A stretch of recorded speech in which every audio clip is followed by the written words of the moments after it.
To turn on the laser cutter, flip the switch on the bottom right of the machine near the power cord.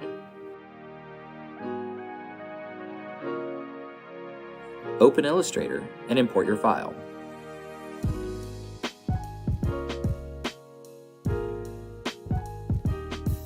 Click the Selection tool, select the entirety of your design, and click on the Transform panel to ensure that your project has the correct dimensions. You may need to adjust your design accordingly.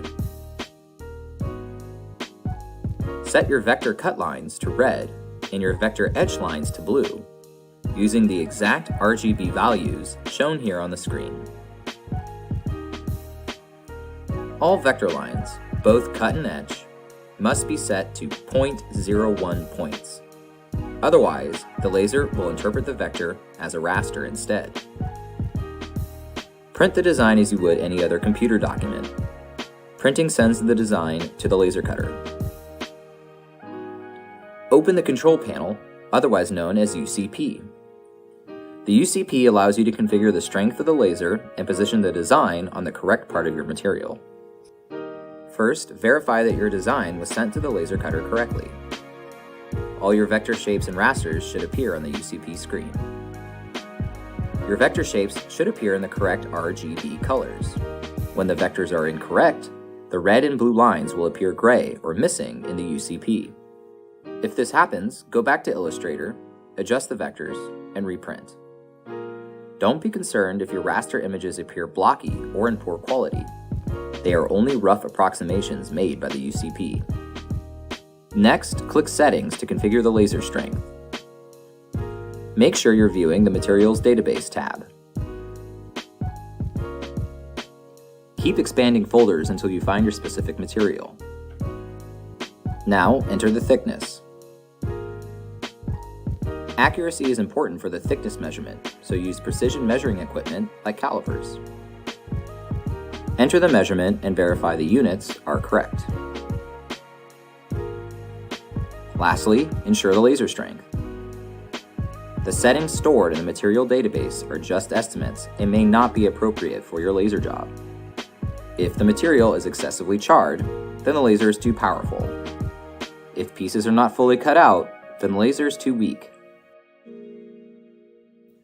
It's always best to test settings on a piece of scrap material before running your final job. With all your settings inputted, click Apply, and then OK. After the laser strength has been set, let's load the material. The honeycomb bed is fragile, so take care when placing your material on it. The laser will move over the material when positioning your design. It may be necessary to lower the bed first to prevent the laser from crashing into your material.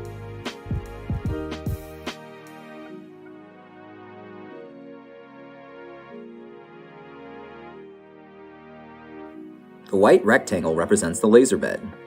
The position of the design in this rectangle determines where on the actual bed the laser will cut your design. Drag the design around the screen to position it on your material, or move your material to your design. Click the Focus View button to manually move the laser. When the laser cutter lid is open, the laser points a visible red dot that indicates where the laser is aimed. The dot will not be visible on the honeycomb bed. It will only be visible when the laser is above the material. Use the laser pointer tool to position the laser at a couple locations around the outside of your design. At each position, check the location of the red dot on your material. Move the design, or the material, until all the red dots land on your material. Go ahead and close the lid. Once the laser strength has been set and the design has been positioned, it's ready to be cut. First, turn on the air assist.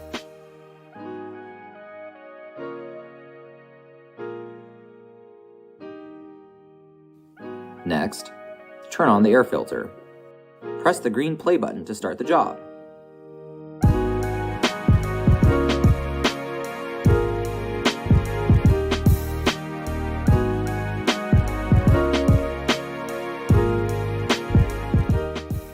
After your job finishes, close the air assist valve. Before turning off the filter, wait about 30 seconds for the filter to finish clearing the chamber. Remove your material and turn off the laser. Now close Illustrator and you're done.